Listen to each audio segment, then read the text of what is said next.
Morning everyone, Gil here at Grayman Prepping. As always, I got a bunch of announcements at the end and points on your prep for today and other things to keep an eye out for.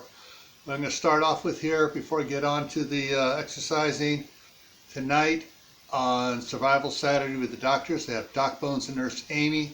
That's 8 o'clock Eastern, 7 Central, 6 Mountain, 5 Pacific time.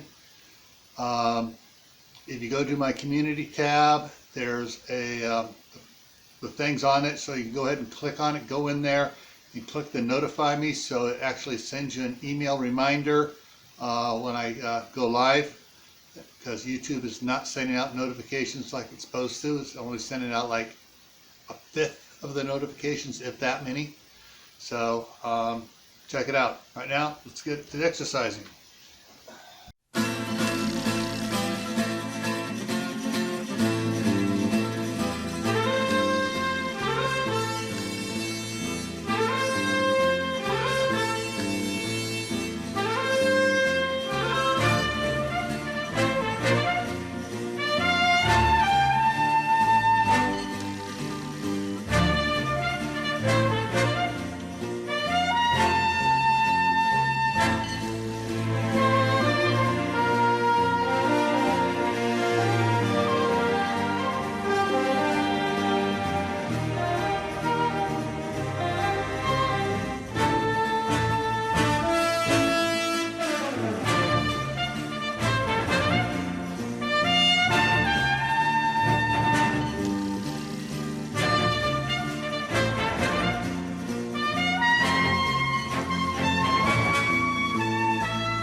Okay, so I think it was 10 minutes on the weight bench, and I did 35 minutes on the gazelle.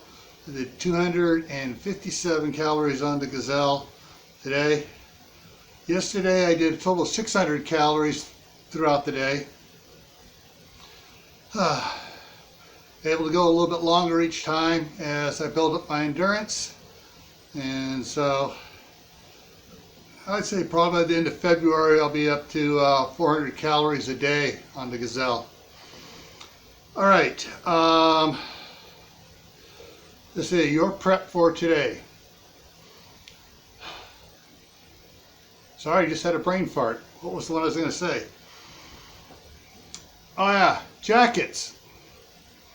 And jackets also include vests. Things to keep warm during the winter time. And you don't want to have a super duper singular heavy one if you're going to be out there working. You may want to have a medium duty jacket with a medium duty vest. That way if you start to get hot you can take one or the other off, or both, depending on how hot you get. Alrighty, reminder again, tonight is on Survival Saturday. We have Doc Bones and Nurse Amy. They sent me a PowerPoint presentation of topics they want to discuss. It's really interesting. Also, YouTube is not sending out the notifications like they're supposed to. So if you go to my About page, not my About page, my Community tab, the latest post is about it. You can go ahead and click on it. You go in there now, and there's a little tab down in the lower left-hand corner of the video's thumbnail that says notify me. Click on that, and at least you'll get an email notification when I go live. All right. Today I'm heading over to the post office. My seed order from M.I. Gardner came in, and so I'll start chitting got some seeds to put in the 5-gallon bucket and the 7-gallon restaurant cleanup tote thing, bin. So you got to see what you can do to plant indoors. All right, get something growing so you can save a little bit of money during the winter time on fresh vegetables. All right, you need to get prepped up for this winter.